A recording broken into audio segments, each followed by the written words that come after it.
Hello and welcome to season 6, episode 3 of Dualistic Unity. I am using a shitty fucking British accent. That's what I'm going for. Why? Because there's nothing that I can. Now it's falling apart.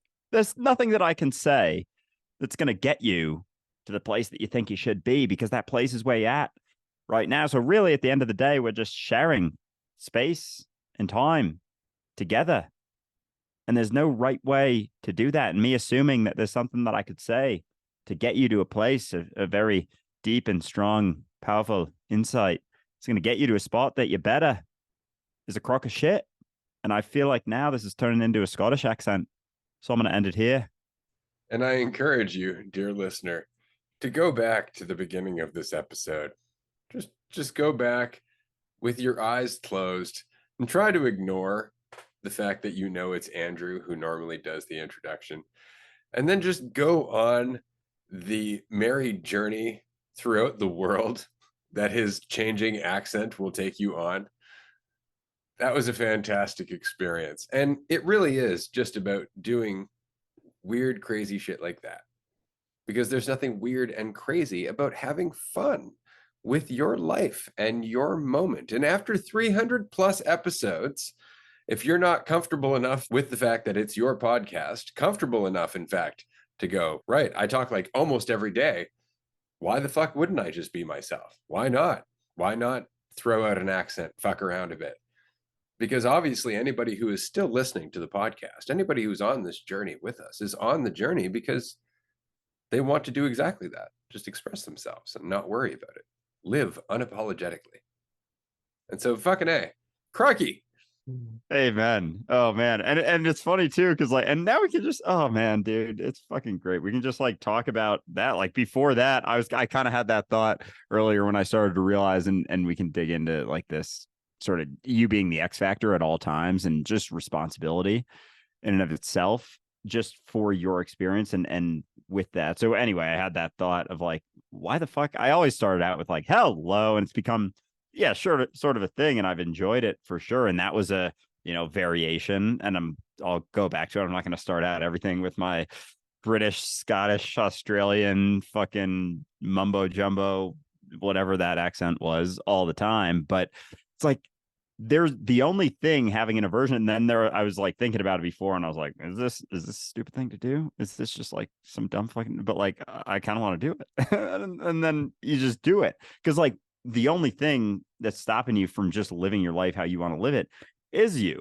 You can say that it's something else, someone else, and everyone has their, environment, situation that they're dealing with. But to think that you have no influence over any degree of anything at any given time, and if you're passing all of that off to whatever's going on, it's going to be a lot more difficult to make those shifts or live for yourself or be willing to be relaxed. Because as soon as you start to realize that, the stuff you're holding on to, the feelings that are coming up, the things that, for example, with weed, if you feel anxiety or paranoia with weed, it's uncomfortable to admit that that's coming from me.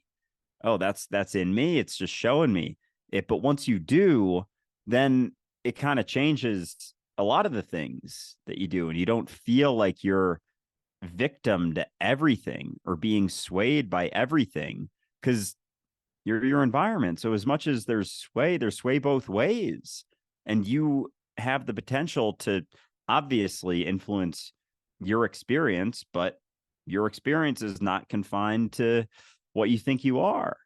And so as you're willing to take responsibility for quote unquote your experience, it starts to change experience because there's no division in that.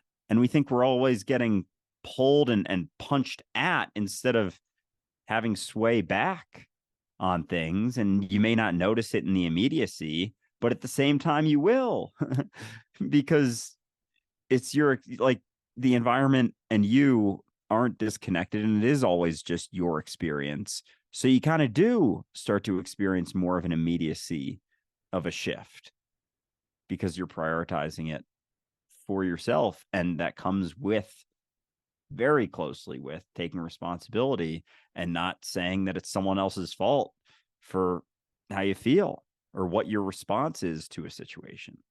It's interesting because we're not used to that level of independence, though. We're not used to the idea of living for ourselves because we grew up in a world where we had to live within the narrative that we were being taught. We went to school, there were rules, there were authorities. Those authorities had the right to tell us what to do or judge us in specific ways, and we had to judge ourselves according to their standards. And so there was always this experience of living relative to everybody else's expectations. There was always this experience of living within an environment where we had obligations that we could live up to or we could fail to live up to.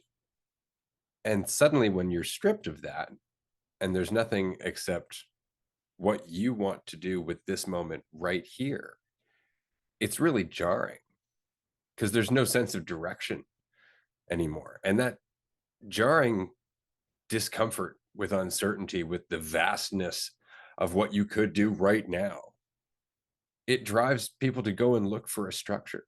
It drives people to go and look for someone to say, go that way, because that's way more comfortable. But when we don't do that, when we allow ourselves to actually just sit here and do what we've always been doing anyway, which is to go through one moment and then another moment and another moment, or you could say go through the same moment as it changes, however you'd like to look at it. But that has always been what we're doing. You don't have to have a set direction to still be on a path.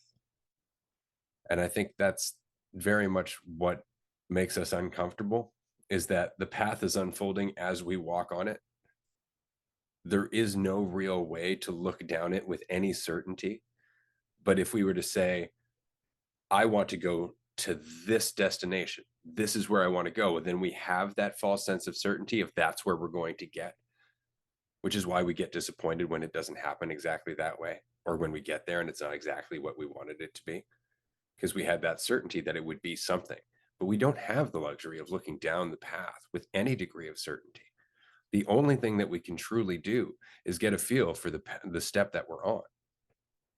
And with that, you kind of get an idea of the terrain in the same way as if you were on a path and it was sloping downwards, you would get the idea that it's sloping downwards. You have a sensitivity for what's happening without necessarily knowing what's down the path. It's like, true, it could be sloping downwards and then it could be a steep climb uphill, right? So it's only sensitivity. And in that sensitivity, you have to figure out whether or not you're going to rush forward thinking that you know what's down the path just because you're building some sensitivity, or like, it's downhill, there's got to be water down here. Not necessarily. It could be a ravine that goes nowhere, right? Or uphill.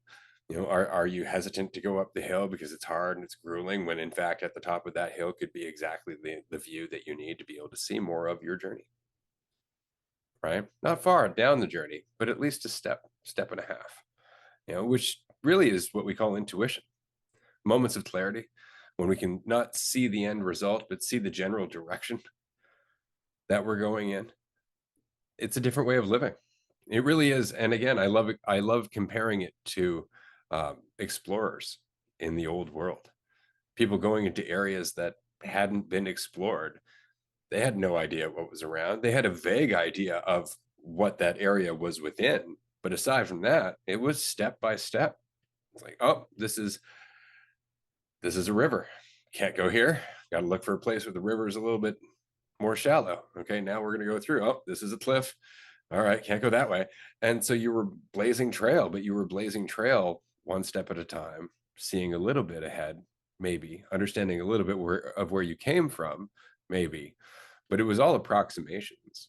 And that's exactly what life is. It's all approximations. You are exploring your existence, and you should look at it that way. And so with that example of like just being on a path, and say, as you were talking, I was getting like, you know, hills, mountains, valleys, all these things, sometimes walls with like a ladder. And so if you think about, you know, how a lot of people have this assumption that I can find the right thing to do, and then the faster I get there, the better. And the sooner I can get to that right thing, it's going to mean something about me, and my value is going to be higher because of it. And I was picturing how that would play out if you're on a path with a bunch of shit going on and you're focused on this point that's like way off in the distance, trying to get there as fast as you can. So you're not only not aware of what's going on, but you're sprinting at this point. You're going to get hurt, like inevitably. You think about going over a hill, you're just sprinting, you get the top of the hill, it's like a little edge, and all of a sudden it's like you're a few feet above the ground, you're falling, and then you start tumbling down the other hill, or there's a wall with a ladder or some shit, and you're just sprinting, looking at it, and then you just smack the wall, and it hurts so bad.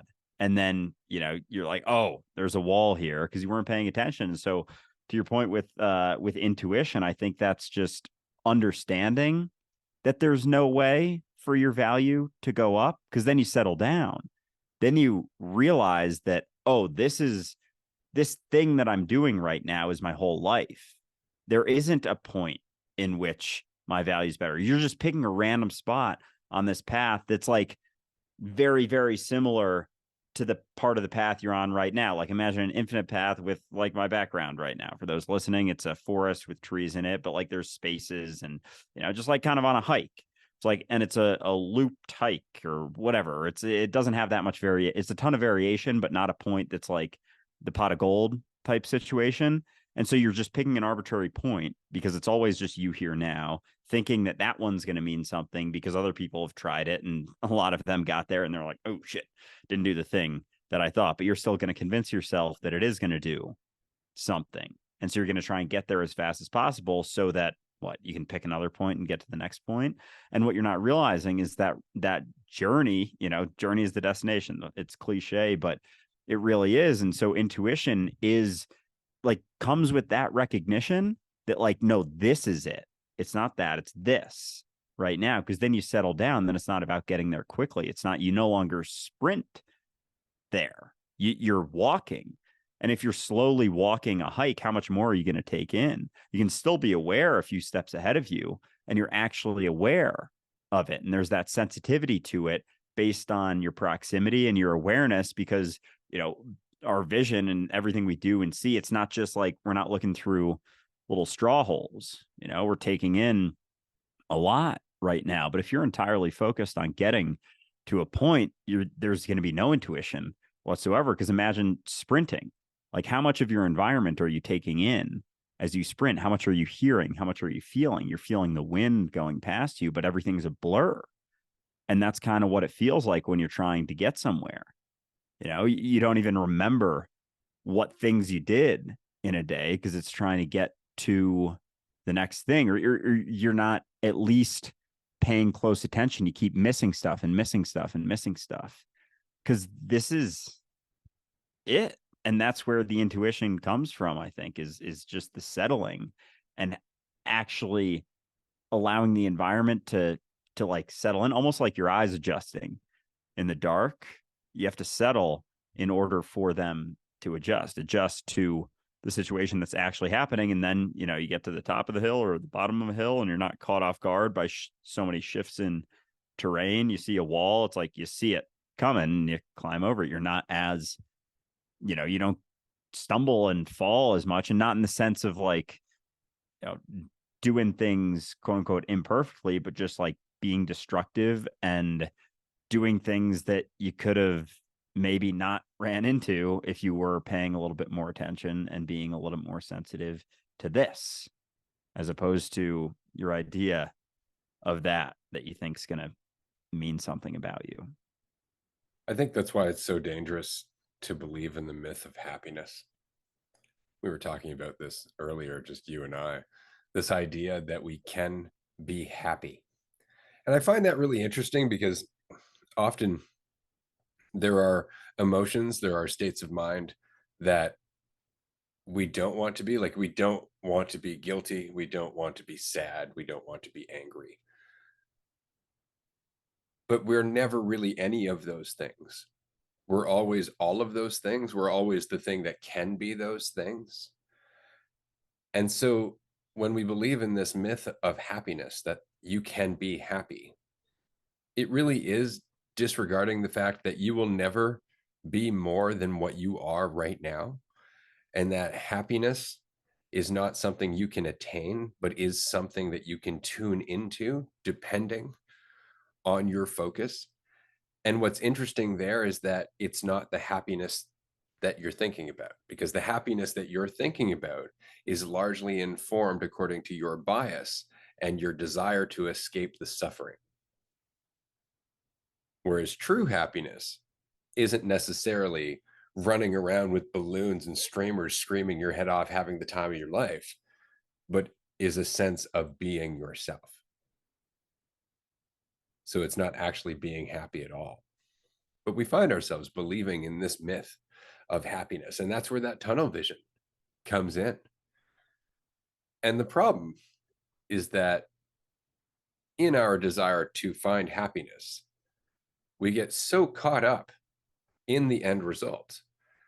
As you said, we go sprinting through the forest, not recognizing that the trees that we're running into and the vines that we're tripping on are other people. And we get so very caught up in our quest for happiness that we start peddling the myth of happiness to other people.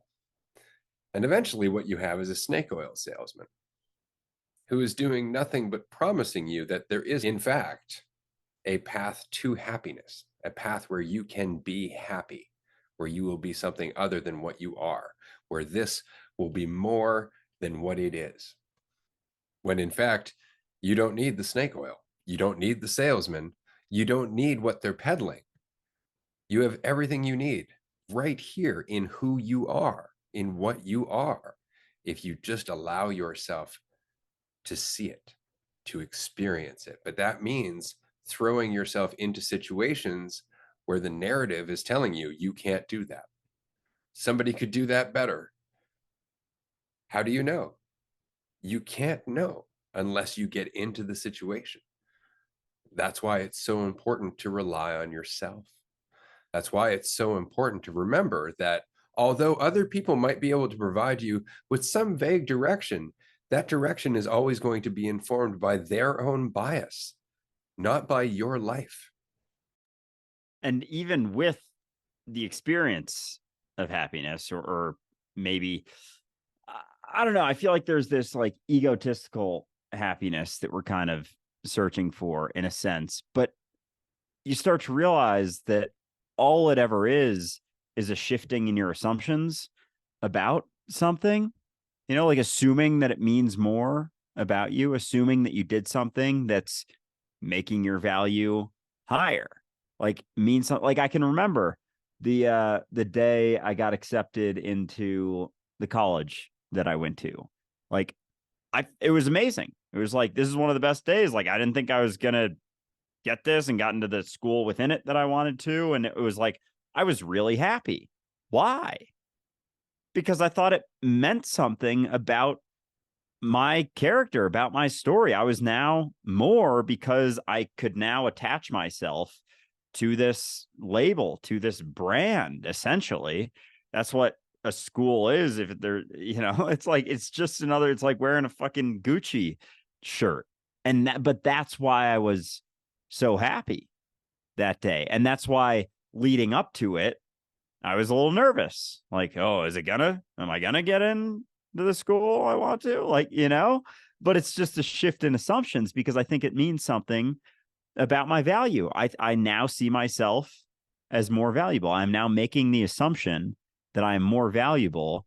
And that's where that happiness comes from. And so that's why we have snake oil motherfuckers pushing like positivity affirmations and shit. Just assume something different about yourself. That's all. You've been assuming this thing about yourself. Just assume something else. So it's this idea that we can control happiness.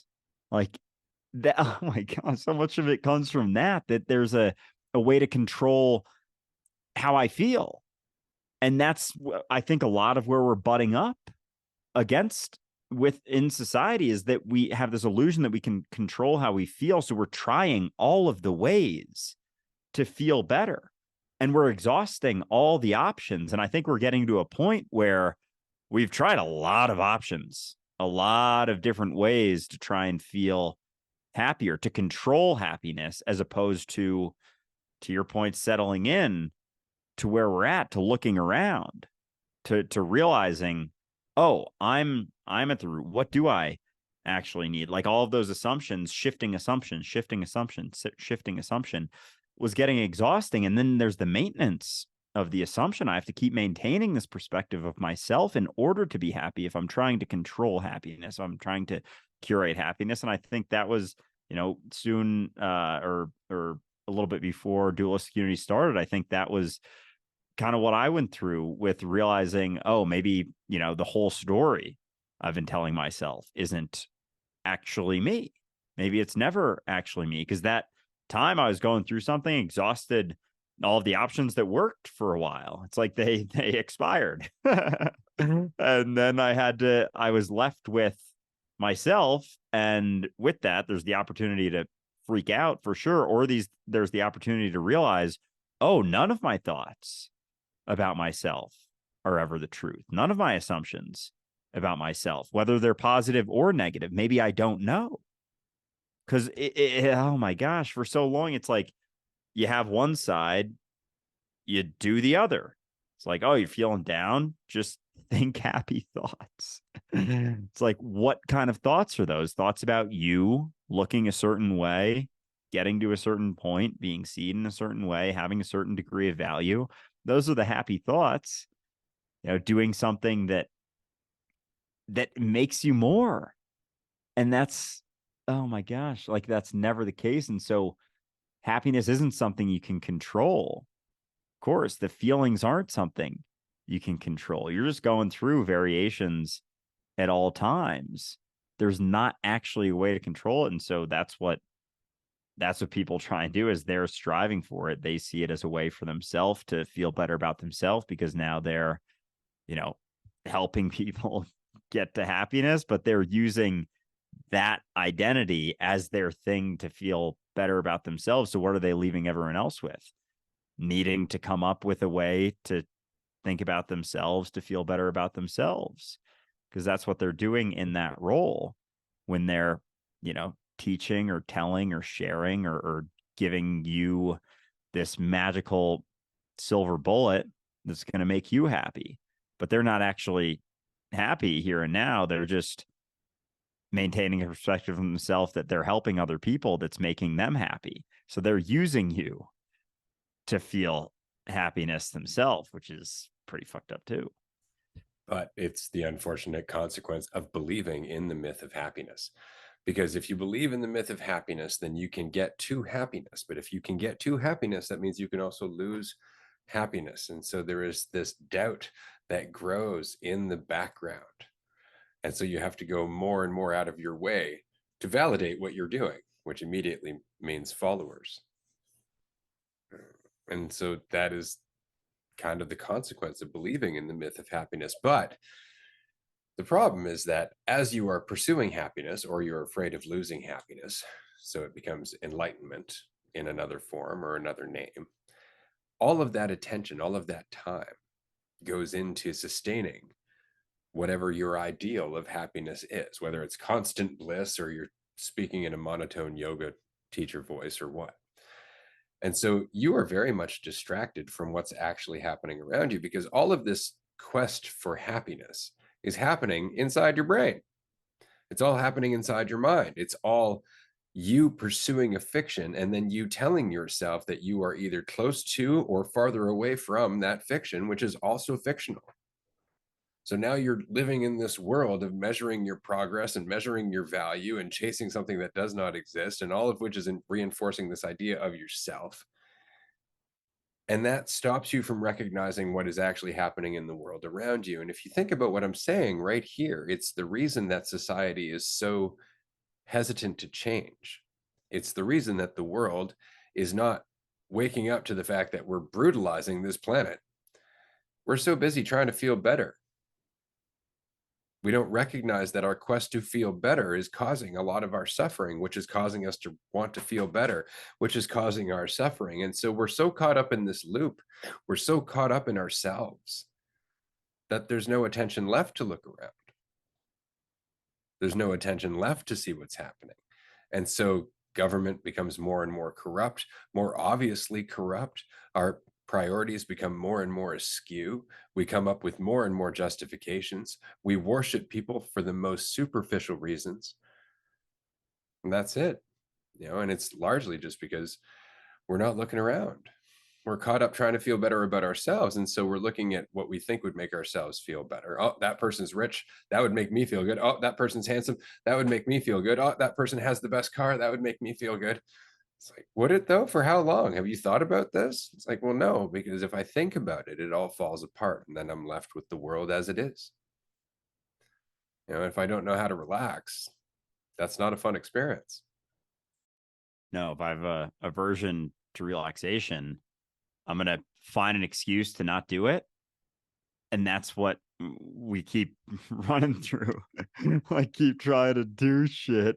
Like, if I don't see myself as someone who could, or don't feel like it's, and make assumptions about the right thing to do, whatever, and that's not a part of it, then I'm going to come up with excuses to not feel it. But that last part about, feeling like it's gonna stick, like, that is not something we want to question. It's like, because if you're striving for this myth of happiness or enlightenment, it goes along with the assumption that it's gonna stick. And then you're gonna just be happy forever. Like, you get to it when you're what, 30, 40, 50-ish, and then it's just that. It's like, what does that look like? And even thinking, okay, so say you really want to be happy, and I were to tell you that happiness is sitting on the couch, kind of the idiocracy situation, where they're sitting on the couch with the toilet underneath them and the soda can next to them and the food that gets delivered literally to their gullet, and they have a TV in front of them nonstop playing it. Like, is that happiness? No. Is that something maybe you could sit down, watch something from time to time? Sure. But even in that, then you're like, all right, I want to do something else now. And so we're constantly moving through different things, different situations. We see how vital variation is in our lives, because as soon as you're like, okay, you get to do one thing for the rest of your life, you got to throw this ball against the wall forever, and you're going to feel really good the whole time. Even if you were if I could tell you, like, you're going to feel amazing the whole time, best you ever felt, and you're just doing the same thing over and over. Eventually you're going to be like, I kind of want to do something else, and I will feel shitty to do that, just to do something else. And so we're experiencing variation all the time, and yet we still maintain this idea of, like, the myth of happiness, of getting to the place in which we're happy. Like, it's wild to say out loud. It's kind of like we can get into, like, the absurdity of heaven too, but just looking at that, happiness, enlightenment, it comes with the assumption that it's done, that there's a point that it ends, that it stays the same for an extended period of time. And if you actually look at that for a bit, you're like, no, I don't want to look at that. And then you run. But then if you look at it long enough and you're like, fuck, okay, so that doesn't really make sense. I've been spending my whole life trying to get to that point, but I wouldn't even want that point. Brings you back to where you're at. Like, oh, fuck, I have the same opportunity right now to experience whatever I'm going to experience. And if I can go through that myth of getting to a spot in which everything's good forever, then you realize that's not even something that you would want when you're actually willing to sit on it and look at it. And fuck, that's wild, because it's the same thing for heaven. Like, we look at it like, I want to get to heaven, but no one actually looks at it and thinks about the experience itself and how fucking absurd it is. And we've talked about it in the past, just how, like, you think of heaven as this perfect, kind of like that happiness, the myth of happiness, like everything you want at all times and constantly getting that. But then if you're in heaven, then everyone has variations of their experience and their idea of heaven. And so it's all of this crossover and shifts and blah, blah, blah. And then there's no way for that to actually play out in that sense. So then you're just left, like, by yourself in a room with all the things you really enjoy, but then you'd want other people to be there, but what, you want them to do exactly what you want to do at all times? How long would that last? And then you're like, all right, some variation, but like just the right amount of variation. Then you're like, nah, that's still too much control. And eventually you get to that point where you're like, oh, this has the potential to be that. But like, we don't even sit in the spot of wondering, what would perpetual happiness be like? What would my idea of heaven be like? We just want to kind of like keep it in mind in the future to give us something to do, to like still have an ability to be certain, because then there's a right way to get there, and then there's a right way to do it. But if you actually look at the experience and the situation in itself, you wouldn't want that. So then there isn't as much to strive for. What, you're striving for variation? Variation's happening right now. The beauty is you are that variation, always shifting. So then you very much can come back to yourself and just relax a little bit as it goes, and maybe scratch your head and think like, oh, maybe this is what I'm trying to get to. Like the experience I'm trying to get to is the one that I'm doing. Once I relax into it, that seems almost fucking obvious. That's the point. Once I relax into the experience I'm having, it makes sense. Oh, yeah, I should focus on the experience I'm having. But if I can't relax, if I'm always focused on the future, if I'm always trying to strive for that myth of happiness, for Shangri-La, then I'm never looking around at what I'm experiencing right now. And unfortunately, there is no way to communicate how much is here right now. But, and I want to bring this back to what we mean by happy, because I think we forget this. It's kind of like, what do you mean by heaven? It's like, oh, it's all the people I've ever loved. It's like, have you thought about that?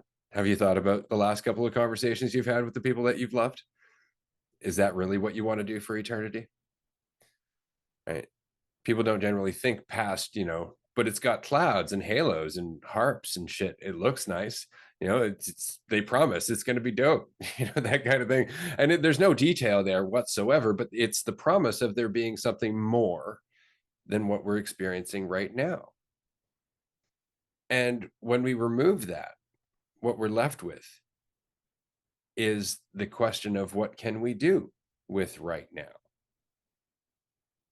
Which becomes less about striving to become more and more about not doing that at all, to recognize how much you already are. And so the experience becomes very different, and you have to be patient. You have to understand that you can't rush your development, because that is in itself a stage of your development, impatience. And so it's just about being with yourself, moving through your life, taking every opportunity that you can to reflect, not to cast judgment and not to analyze your progress, but to just reflect and consider and be aware of. But it's very difficult to do that when you are protecting a fiction that demands you protect yourself, build yourself, defend yourself, and more importantly, prove yourself, that you must be perceived a certain way. There's a whole fiction that goes with this, and the alternative is being here. And that sounds really unsatisfying until you do it. And then when you're doing it, you're like, oh, right. And you can think about moments in your life right now. Maybe you were sitting on a park bench as the sun was going down. Maybe you were hanging out with a friend in their car, listening to some music and going, down the road, singing together. It was something where you were invested in the moment you were having. And at that moment, none of your plans, none of your strategies, none of your striving for happiness had anything to do with that experience. That experience came from you surrendering to where you were and living for you. And that is not something that you have to strive to do. It's something that you can do right now, because that's what happiness really is. It's fulfillment. It's not a state of laughing all the time and having a smile from ear to ear constantly, because that's creepy. But it is a state of being able to roll up your sleeves, get some work done, challenge yourself, maybe get a splinter or two or whatever the hell it might be.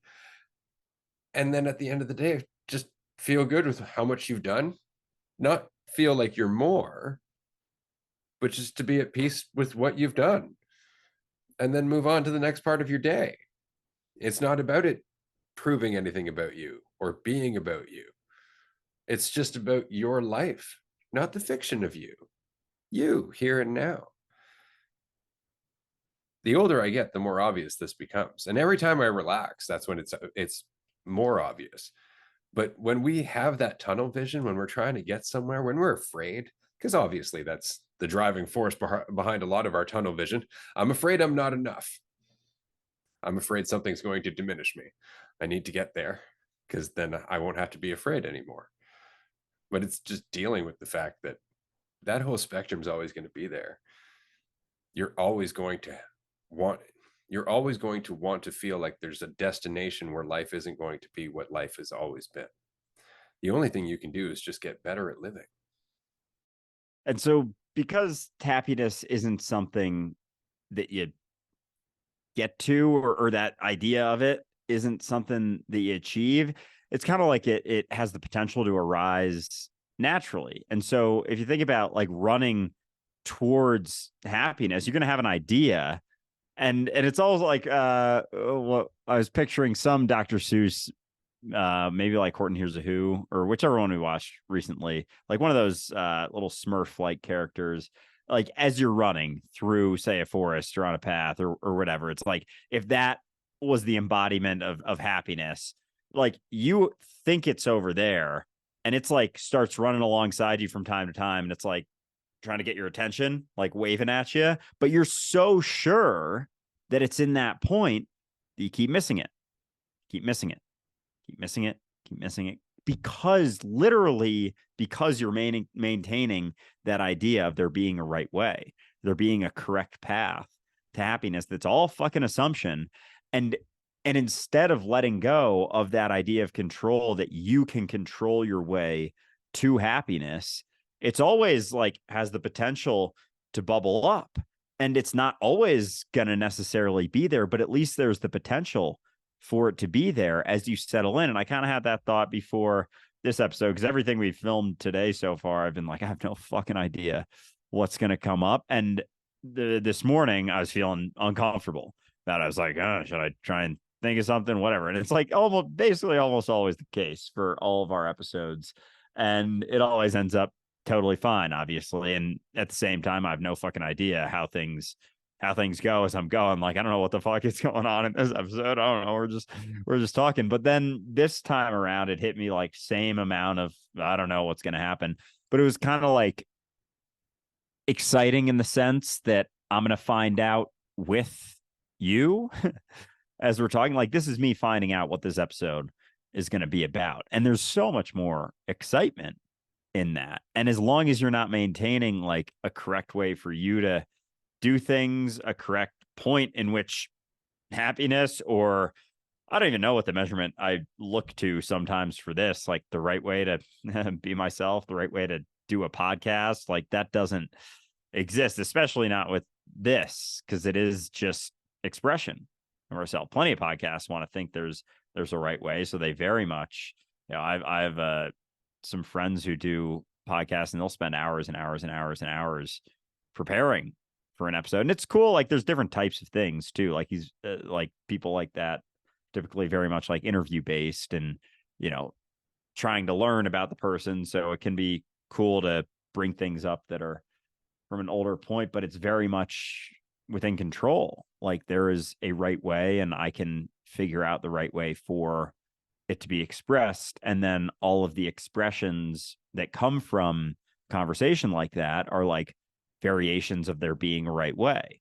Like this insight is going to help you with this. This is going to help you get the thing that you want, make $10 million, build perfect body, have the best diet, optimize this, optimize that, optimize this, always selling the thing that's going to allow you to get to that point in which you're happy that doesn't exist, because they're all variations. Like even like just that word is so commonly thrown around, and all of that is informing that in a sense, like, have a bunch of money because that's on the path. That's one of the paths to happiness. Like, be in really good shape because that's another path to happiness. And all of these things that were being told and shown, all reinforcing the myth, that it's somewhere down the road. And so then you get on this journey, this path towards getting to a thing that then has happiness tied to it. But anyone who experiences those things knows that there's just as much variation in their experience then as there was when they weren't at that point. Like there is, if you have millions of dollars, there is still the potential to be happy that continues to arise in it. It's not to say that you're then not going to be able to experience, but it's no more of a potential than wherever you're at right now for it to arise, and not for you to get to it or find it right now. It's not like you dig around in a fucking sandbox that you're sitting in. It's like, I'm not on a journey, but I'm looking for happiness. Like that's the journey right there. Whether you're digging around you or you're striving and think it's, 1,000 miles in front of you, it arises when you're not looking, or at least has the potential to. And you start to realize, like, oh, if I can just relax, then that's kind of the root of my experience right now. And so happiness becomes not even a thing that's so much focused on or considered or tried to be found, because it's like you stop thinking so much about yourself and you're just involved in what you're doing and being fully involved, enthusiastic in what you're doing. Enthusiasm and happiness aren't the same thing. You can always be enthusiastic about whatever you're going through, and if you're not, it doesn't mean you're doing anything wrong either. I'm not saying that, but the priorities start to shift because you start to realize, like, oh, there's influence here, not control, but influence. Because happiness, even that is kind of based on this, very much based on an assumption and having to think about things in a certain way in order to feel it. It's interesting because as you mentioned that, it strikes me that we say happiness, but the concept of happiness is kind of this birthday party surrounded by people who love you kind of hallmark moment image. The reality of happiness is empowerment. The reality of happiness is when you're going through life and you're dealing with challenges, knowing that you can deal with those challenges. That is happiness. And it's not because everything is always great. It's because you don't feel like you're a problem. I would say that lack of tearing yourself down is the reality of happiness. But so long as you are pursuing happiness, you are going to tear yourself down for not being close enough to it, not experiencing it yet, judging yourself for how far you are from it, as well as being afraid to lose it. When you do experience something like it, when you experience something where like, this could be it, this must be happiness, I feel satisfied, then all of a sudden you're afraid. You get what you want and suddenly you're afraid to lose that thing. Whereas the alternative is to be you, to stop trying to be happy and thus no longer being anything else, just being you. And that is everything that you could feel. But if you're trying to be any one thing, you're cutting yourself off from your potential. And it's only because it's daunting at first to sit in that giant space that is the directionless chasm of life, where you're just sitting here now going, well, I could do anything. What do I do though? Well, anything you want. Pick a direction. The only thing that's really changed is, why are you doing it? If you're doing it to be more, it is disempowering you. If you're doing it because you're already whole and complete, and it's something that you're curious about and have some enthusiasm about and want to know more about, then go do it. watch yourself unfold and watch the urge to judge your progress come up. It's another opportunity to go through the same lesson. Stop trying to become more. And there is no better way to learn that than to start off at the bottom of something. Well said. Because as long as you're holding on to becoming more, like you're always going to feel less. Like it goes hand in hand. You can't feel like you're enough and think you can be more, because the idea of more that you're holding on to is enough. And if you're holding on to that, then you're not there. They go together. And even if you feel like you've gotten to a spot in which you are more, that's reinforcing the same exact thing. If you're more than you were, a year ago, that means you can be more than you are now in a year from now. And it's like we trade that certainty for freedom. Like we'd rather just run on a treadmill for our entire life, thinking that we're doing something, instead of settling into the experience that we're in without that control or direction, thinking that we're going somewhere and not. It's kind of like we're all just like on a treadmill pointing in a direction, thinking that we're going to that thing, shifting our assumptions, being told things, telling other people things, assuming, and it's like that's where our value is the whole time, unchanged, just with a shifting assumption. So we'll trade that idea, because in order to maintain that, you have to think. You got to think to maintain your assumptions about things. And we're talking about the experience without so many assumptions, without thinking so much, or at least not being so enthralled by it that you can't look away. At least that, because thinking is a tool. Like, it's incredible to be able to think about stuff, ponder things, wonder about things. But it's like, are you wondering about things, or are you thinking about yourself, worrying about yourself, judging yourself, focusing on yourself, thinking about how you're going to become more, thinking about how little you are right now, making assumption after assumption after assumption over and over and over about yourself, and just going on a fucking hamster wheel, considering where your value lies based on what you think you are, based on assumptions that you continue to make, based on this fictitious identity, this fictitious story you keep making assumptions about, that's ever changing. It's constantly changing, moment to moment. You might be feeling a certain way about it. And there's like a difference in your experience when it's not that. And so that whatever your thoughts about happiness are within that realm of thinking about yourself. Like, it's not, happiness isn't what's left. It's just you right now, more or less free. Like, free, and free doesn't mean happy. It means free from the illusions you keep coming up with to think that you can be sure of something. Because you can't be sure about something in your environment or in reality or about someone else. You're going to come back to yourself, and then you're going to make assumptions about others just to feel like you can know that. And then you're just going to keep making assumptions about yourself because it's something you think you can know. Well, I've been with myself all my life. Like, no, you've been telling yourself a story. You've been maintaining a story for a lot of your life. You've never actually been with yourself in that sense.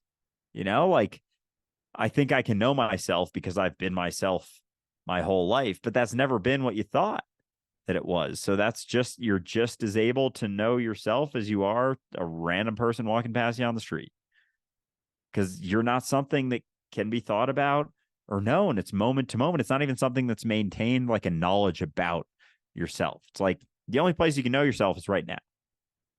That's the only spot. So it's not even like a built up thing. Oh, over an extended period of time, over 20 years, I've gotten to know myself. It's like you've just had a lot of shifting assumptions, and those assumptions are just being maintained right now, focusing on everything but what's actually happening right now. It reminds me a lot of the allegory of Plato's cave. And it's because there are little details within that always make me kind of think about reality as a whole. Like, for example, the fact that all of the people within Plato's cave are all looking in one direction. They're all looking at the same cave wall. They're all looking at the same shapes and patterns on the cave wall. And so the important part isn't that they're looking at the cave wall. The important part is that they are all looking in one direction. And so they are blind to the rest of the cave.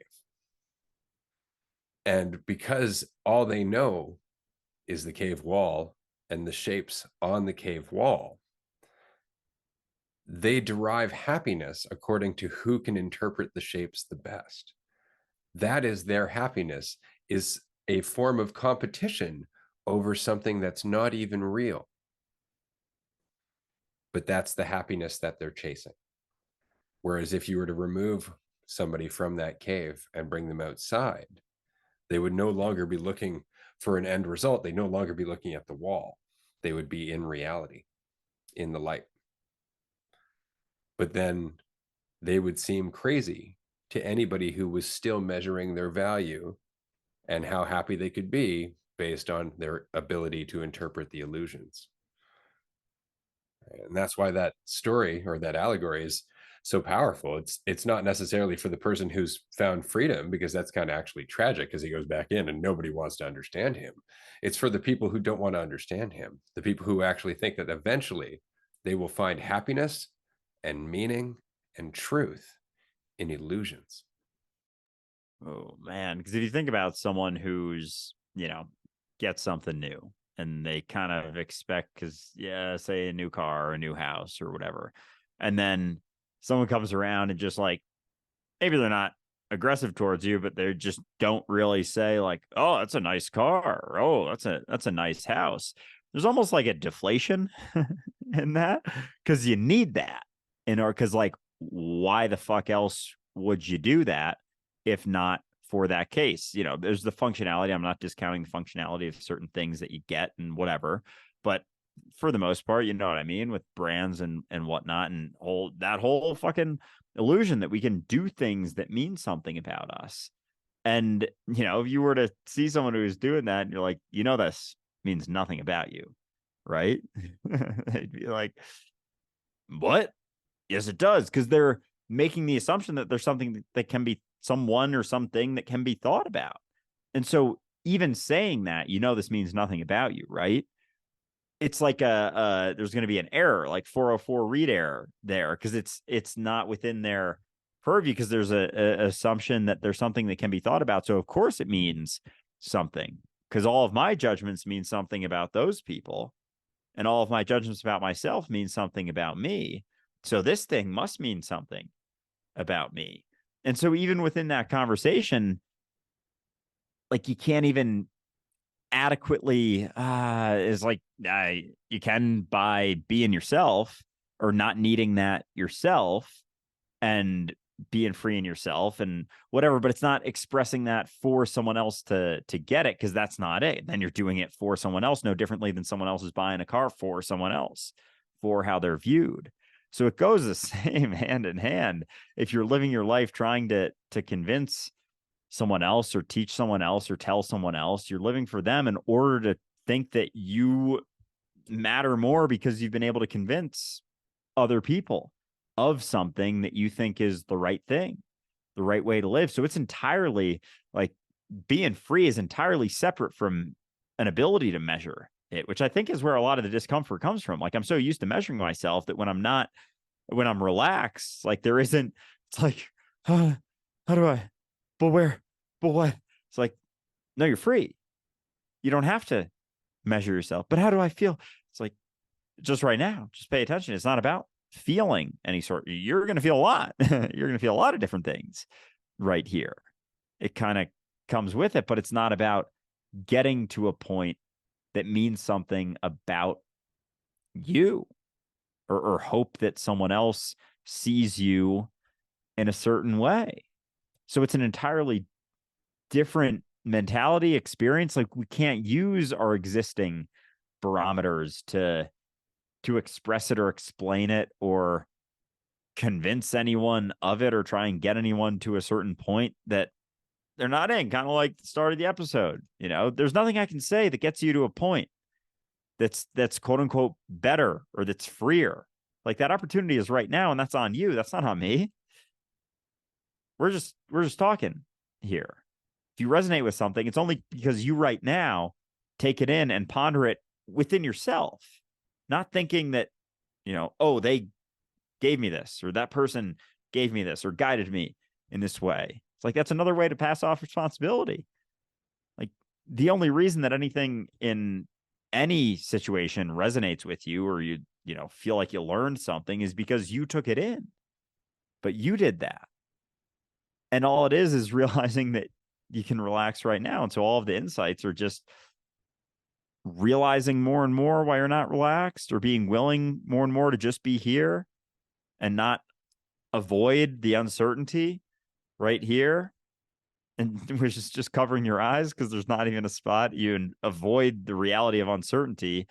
You can just close your eyes to it and run around like a chicken with your head cut off, thinking that there is a certainty, that there is a way to control your way to the fucking peak of the mountain, as if that even exists, as if anything exists outside of right now, outside of your experience right now. The whole environment, tapestry, situation, whatever you're looking at, like that's like it's just you right now going through whatever you're going through with a willingness to respond in whatever way, shape, or form.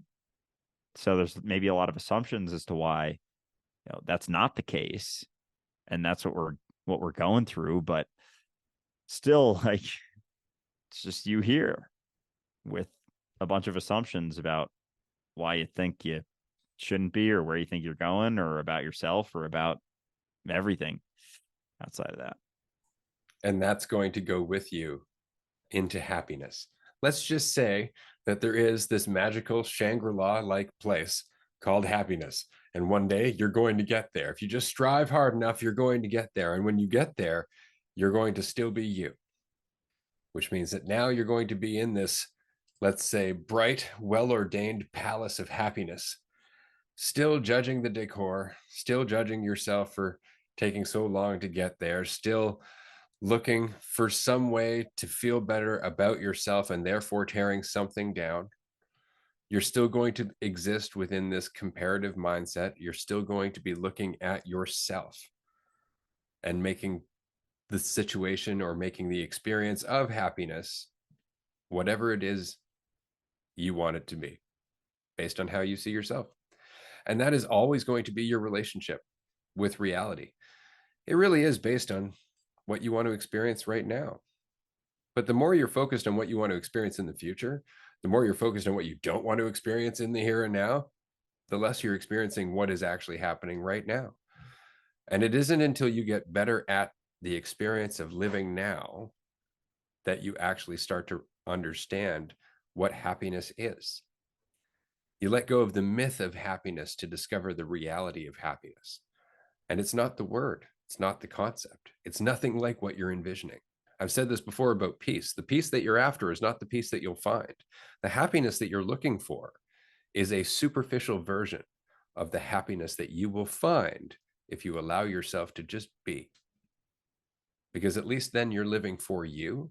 And in that there is freedom. And in that freedom, there is risk. And in that risk, there's the potential for enthusiasm and discovery and fun at the end of the day. But it really just comes down to freeing yourself of the weight of the journey to happiness, because it's a concept like anything else. Abandon the concept, discover the reality. And the more you do that, the more you come back to here and now, the more you realize this is where things have always been happening. Remember, you will never get to a place where you are not there. And so this reminds me of that paradox you've talked about before, where you're holding a box or you're within a box and then you reach into a box and then the hand is in the box. So if you think about, the magical land of happiness that you see yourself getting to, but you're still you, like the you that you are right now, you're there with the same assumptions about things. Like you picture yourself there and you're just picturing yourself here because it's the same potential. Like you think you're going to do all these things to get to that spot.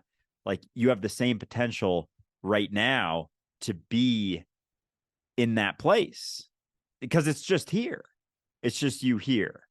And so as you continue to think about that place, it's just like you being in that place you're imagining is like you right now, you're just not willing to pay attention because it can't possibly be here. It's got to be somewhere else because I keep thinking about myself and I have all of these assumptions about myself. And so that couldn't possibly be the case. But it's the assumptions that you keep trying to come up with, using the spiritual guru or whatever, or person that's going to get you to that spot. And like everyone's sitting in that spot. Like it's right here. And it's so it's so interesting that it just comes down to the assumptions. Stop making so many goddamn assumptions. Stop thinking about yourself so much. And what you're left with is that spot that you're trying to get to.